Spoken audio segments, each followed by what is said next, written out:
It's Wednesday night, Toronto Sports Rush. I'm Kyle. That's Pierre McGuire. The Toronto Maple Leafs have just skated off the ice rather slowly, I'm guessing, after losing 5-1 to the Florida Panthers.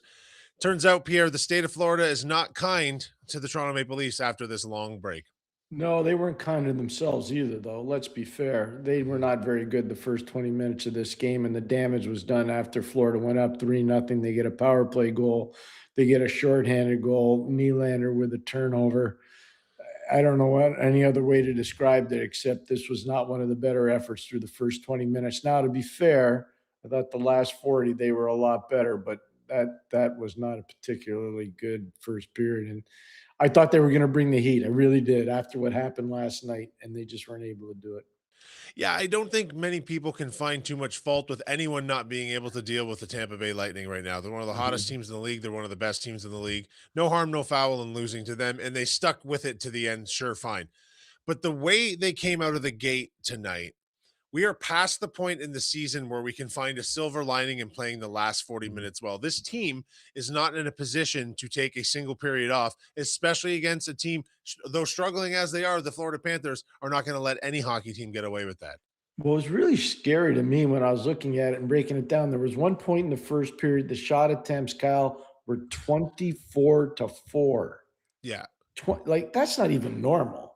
It's So not. I don't know what the heck they were thinking. I don't know if they were fatigued because of the break. They should not have been.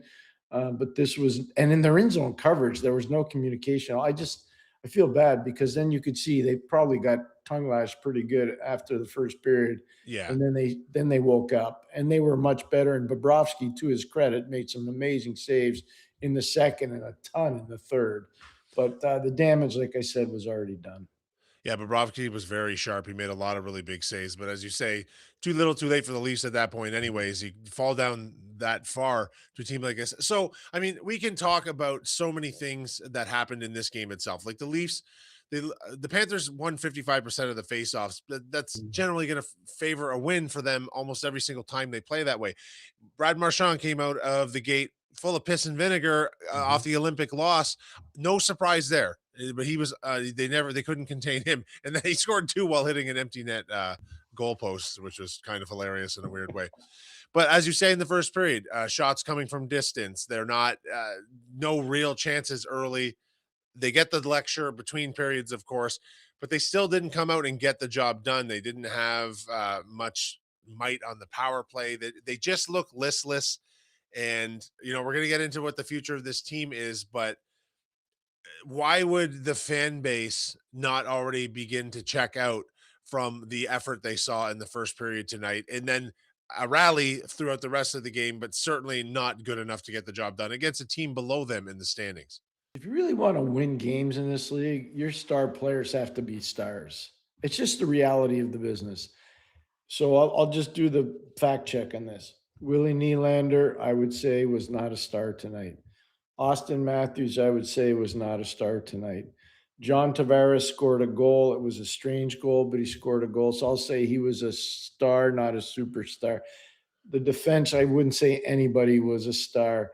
So No. the point is that you've got nothing going. Marchand's a star for Florida. He gets 2 goals. Verhaeghe's a star for Florida. He gets a power play goal. Rodriguez, a really important player for them. He gets a shorthanded goal off a And about Nylander 10 turnover. shots on net. Yeah, and then the biggest one is we talked about, and you correctly said it. Bobrovsky is a superstar. He's a better goalie than Joseph Wall. Yeah. So you look at it, you lose the star battle, you lose the score battle, you lose the face-off battle, you lose the battle. It's just that simple. It's just, and that's really breaking down what's happening with this team now has become a very simple task of looking at column A and looking at column B, and these things don't align, they don't match up. So, Pierre, I've got a calculator next to me, but I don't need one to do this math. It seems like a massive improbability that this team is going to make a playoff run. There are 3 or 4 more games before the official trade deadline goes. Is it time to sell? I think they have to. I think, obviously the biggest game they're going to say is Saturday night against Ottawa. And I good for them. I hope they go and win them and I hope they win the rest of them. They're in a Toronto's a very important franchise in the league. They Mhm. are for a lot of reasons. TV, gate revenues, fan base, population, everything. It's a big deal. They, for whatever reason, they said they were going to change the DNA of this team. It's actually gone the other way. Well, it's changed. Yeah, it's It's changed, just but it's gotten worse, gone away. unfortunately. And Yeah. and I don't want to point fingers, but whomever thought it was a good idea on the Marner thing, they got to just say, you know what, I got it wrong. Yeah. Yeah. I got it wrong. And I won't make that mistake again because the Marner, I know the fans are kind of 50-50 on it. It's a big deal.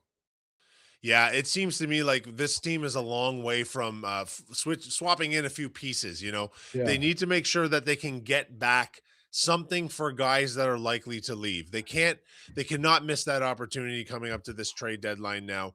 And they have to, in my opinion, start looking at what pieces do we move now and what do we do in the offseason. It's not a one or the other scenario here. It needs to be a full plan to make some changes and start anew. And that might go from the smallest contributing players on the ice right into management and coaching staff. I agree. There's going to be a total review of everybody. I'm sure Keith Pelly will orchestrate it and run it. And I know he's very thorough on those things. Mhm. But I would tell you that there's everybody's going to get reviewed here if they missed a pledge. And clearly it looks like they will be right now. They have to decide what's the most prudent course going forward. Who's the player that has the most value that they think they can replace? Who's the second most? Who's the third most? And then they just got to make sure they clear the decks and the cap. The only problem is Toronto's a cap team. The free agents are all gone. This is a terrible year for UFAs. Yeah. It's just a terrible, terrible off. So it's kind of demoralizing right now. But I don't want to get people there because you still could turn this around. I look at what the Washington Capitals did 2 years ago. I'll use them as an example. The St. Louis Blues last year, what they were able to do. So I mean, you can do it. It's kind of discouraging right now. Yeah, they're not really set up ideally to make the type of wholesale changes they need across the board. And it can't be lost that there are pieces on this team that probably should be kept in place simply because they are superstar status, but there's just no cohesion amongst this unit right now. They've got good parts, but they're not all kind of driving in the same direction. And it's really hard to pinpoint one or two specific things. It's just a broken unit start to end. And they were talking about the math of making the playoffs on the broadcast. And it looks as though you're going to need something in the range of 99 to 97 points to make the playoffs in a bottom spot this year.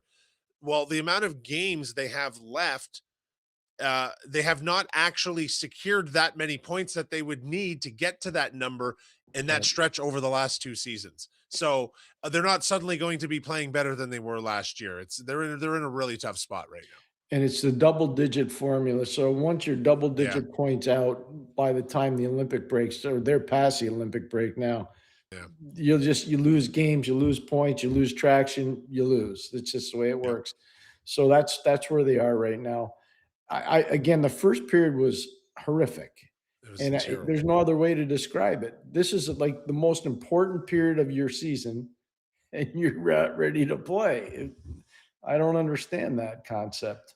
Yeah, and I really want to emphasize, I believe that there was nothing really negative to take away from a loss to Tampa Bay last night because they Good. are the cream of the crop in the league right now. Most teams lose to Tampa Bay, and that's okay. But most teams do not lose to the Florida Panthers, and you'd handled them twice this season, 4-1. And just to come out of the gate like this, I get if Austin Matthews might be a bit tired this week right now, but the Right. rest of them, I don't really, the other guys were playing for teams that didn't make it that far and they stopped skating much earlier than Matthews did. I just don't understand how you could come out of the gate that slowly and that poorly unless you've given up on the other guys in your dressing room. I just don't get it. I don't No, get it. no, none of us do. So that's going to be one of the things that Keith Pelly has to ask too. Why do we not start on time? Whether it's at home or Yeah. on the road, we don't start that. This team doesn't start on time a lot. Yeah. So you got to figure that out. Then you got to figure out the most important players and who you keep and who you move. But again, I don't want to beat up an old thing, but I'll say it for Sure. the last time. The Marner thing was not handled properly, and I think it's really affected this team significantly. You are, and Pierre, you're in every way right about that because Mitch Marner's having a good season. He had a good Olympics, and he's an important piece of any hockey team he finds his way to. And we speculated in the offseason, and I will absolutely own I was wrong on things I hoped would happen for this hockey team. His points were not replaced. His presence certainly was not replaced, and the intangible things he brought.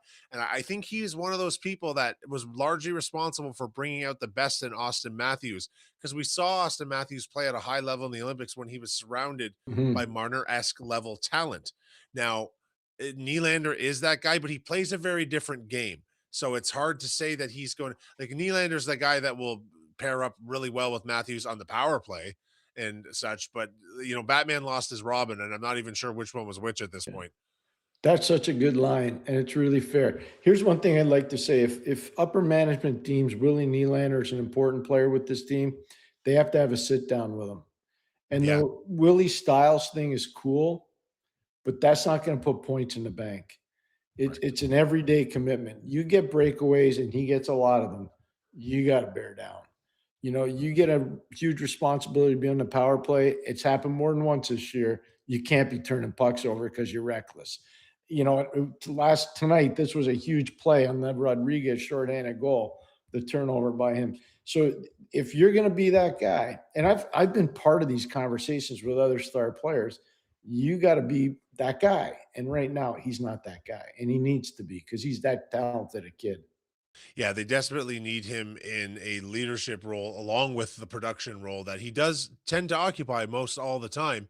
But it's time for some leadership because, you know, Austin Matthews has got a gold medal around his neck now. He's capable of that sort of thing, but you don't do those things alone. John Tavares' career has got a couple of more seasons left in it, but the level of his game it'll decline. And to me, it looks like I'm not sure he's got 3 periods of energy left, like to be playing 20 minutes every night at this No, point in his career in his season. agreed. And I don't think that's an unfair statement. I just don't think Nope. that they can't rely on a man with the amount of kilometers on the odometer as him to be that person. So they need to put pieces in place. But as you suggested, Pierre, with the way their contracts are structured and everything, they're up against a tough one here. They might have to look at a considerable length of time of a rebuild, really blowing things up. And one of the things that needs to happen too, Matthew Nyes gets got to get back to being Matthew Nyes, Yes. and they got to get Easton Cowan in the lineup. And I'll tell you this straight up. Like I got Matthias Michelli wrong because I had Same, watched him play, and he hasn't been, except for some flash, he hadn't been the player that I thought he would be. same. So stop. You know that he's not helping you long term. Get Easton Cowan in the lineup and start getting him reps. And don't break his confidence and work with him every day and pile drive him in practice and get him ready to go. He's one guy. Matthew Nyes has to get back to being a power forward that plays reckless hockey, like fearless, reckless hockey, to the Glenn Anderson style.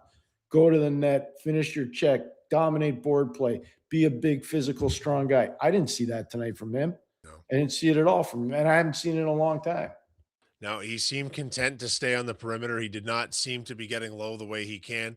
He did not seem to be forcing his way onto the puck and using his strength and size. And Pierre, I could not agree with you more about Easton Cowan, because if you're Berube and if you're management on this team, you have to now be taking a perspective as what is the future of this team? Like the playoffs are kind of wishful thinking at this point.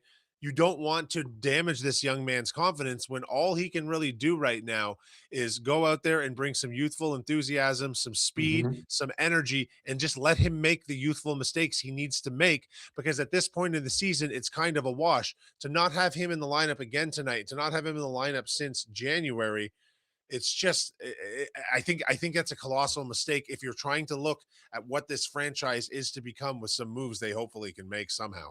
I couldn't. So I'll use an example. Ben Kindle was the 11th player picked overall by the Pittsburgh Penguins last summer. Ben Kindle's playing behind Tommy Novak and Sidney Crosby. Now, Crosby's not healthy, so now it's Ricard Raquel, but he's playing all the time, and he's on the power play, and he's getting reps, and he's ripping it up. He's playing unbelievable. And one of the best parts about it, he's learning from Malkin. He's learning from Crosby. He's learning from Christopher Letang. He's learning from lifelong Penguins. Austin Matthews is still there. He's just got a gold medal, to your point. Like, what are we doing? Yeah. Throw the kid in there. Let Throw the him kid in there. play. Enough.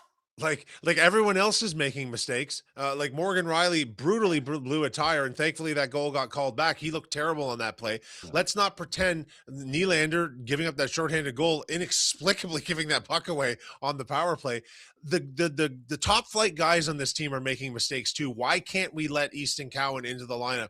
He's not going to make any worse mistakes. He's going to make mistakes. That is part of the development of a hockey player at his level. You know, he's not Connor McDavid coming into the league. He's not Macklin Celebrini, but he has the potential to be a substantial point replacement for some of this offense if they would just nurture his development. And it seems like, yeah, go ahead. I love it. Keep going. Sorry. Well, it just seems like these decisions on the ice by the players are being reflected by that's to me, that's a bad personnel decision given the stature of this team and where they stand right now. It's right across the board, from the front office to the third string defenseman. It just seems like the decision making of this team, it's like a institutional virus they've got from top to bottom, and something has got to change. I love it. That's a great way to phrase it. I was just going to say about Easton Cowan, just to build off your point, Kyle. When I watched Travis Konechny play for the Philadelphia Flyers, and he's a good player, he was the last guy probably cut from Team Canada. That's what Easton Cowan could be. Maybe a little better. Yeah. But he was thrown when Travis Konechny was drafted out of the Ottawa 67, thrown right in the lineup. Go play. They knew they weren't a good team. Go play. And he did. And I think you got to start to have that formula with Easton Cowan. I really do. Yeah. Okay. Well, Pierre, before we say goodnight, let's just go around the league a little bit because we are getting close to the playoffs now. And Carolina took care of Tampa Bay 5-4 tonight. We discussed just before we went to air. Mhm. That's a game to keep an eye on because that's a potential playoff matchup we might see down the road. No question about it. To the fact that Tampa could come from behind in that game is huge for them. And I would say that, Carolina's for real until they get in the playoffs, and then we see what kind of pushback they have. The biggest key for that whole Carolina thing is, will they be active going into the trade deadline? Right. That's what I'm looking forward to watching there. Okay, and we saw, it was kind of nice to see Pittsburgh put 2 points on the board tonight with the Sidney Crosby injury. They had been such a surprise success story this year. They maintain their standing right now. They're hoping to keep themselves in a playoff contention because they may see Crosby should they get that far down the line. The biggest thing now is a team they beat tonight, New Jersey. They'll be one of the teams that'll start to sell. Absolutely. They'll be selling very quickly. So Dougie that's Hamilton? a big issue for them. And it'll be interesting to see who they decide to keep and who they decide to sell. They've already moved Andre Palat. They moved him to the New York Islanders. So we'll see how it all plays out with Jersey. But for Pittsburgh, you're spot on. Couldn't be more correct. I'm looking at the standings in the East right now. The New Jersey Devils with a -33 goal differential. I would have never thought I'd see that from that franchise. That's No, just not. especially when you look at the goaltending they were supposed to have. Markstrom let them down significantly this year. Yeah. Jake Allen's been the voice of reason there in goal. Jake Allen's been very good for them. Yeah. And the two cream, wow. The Lightning +60, Colorado +76. There's your cream of the crop right there. Who else around the league should we take a quick look at here tonight, Pierre? We got Colorado skating with Minnesota now, tied at zeros after one. No surprise that one will be low scoring. No, that'll be two real good teams. Obviously, they're on a collision course potentially to play in the second round of the playoffs. What's Boston doing with Columbus? Because Boston is one of those surprise teams, and Columbus, they can't afford too many losses if they want to stay relevant in the playoff hunt. Boston beat them 4-2 tonight. So that's a big win for the Boston Bruins. I think Big they're going to be active going into the trade deadline as well. A couple more But losses. buyers, right? Yeah, they'll be buyers. And I think Yeah. a couple more losses, Columbus will be a seller. If you had to speculate, let's close with the Leafs again too. By the end of next week, the trade deadline being next Friday, a week tomorrow. Do you firmly expect Eddie Maple Leafs to be gone? I do. Who do you think it'll be? Well, Bobby McMahon, I think, is the name's out there a lot. I think he Yeah. will be outgone. It'll be interesting to see what they decide to do with Jake McCabe, because I think a Right. team that needs playoff depth at defense, he would be a really good fit. Jake's a leader. Jake's a champion guy. He's a tremendous person. I when I was working on my previous job in Ottawa, he's a player that we had interest in. We were just worried about the injury situations with his knee. But no, he'd be a guy that I think would have value around the league. I think Scott Laughton will have Scott Laughton, value yeah. around the I think so league. too. And Lorentz might have value around the league because of his contract. So I think you'll see some movement from Toronto. 6'4" centers always have value in this modern NHL Yeah, period. they It's do. going to be interesting to see here, right? Because the way this Toronto Maple Leaf team tends to do things, they're now going to reel off 4 straight wins and put just a glimmer of hope back in the management, the fan base. The trade deadline will come and go, then they'll lose 7 straight. But I that just hope I'm wrong in everything I just said, but I don't think I am. I think we're beyond the point of speculation. I think this team here's a saying that I love that applies to this team. And like I've tried to be very optimistic all year long. We were very optimistic coming into this season, Mhm. but when someone shows you who they are, believe them. And the Toronto Maple Leafs have shown us all year long that they are not a playoff hockey team. Hats off to you, Kyle. I agree. Pierre, I'll see you again soon, probably Yeah. next Monday. Yeah. Hopefully there'll be some good news, but we'll have lots to talk about going into the trade deadline of the NHL. Thanks for joining us again tonight on Toronto Sports Rush. Thank you, sir.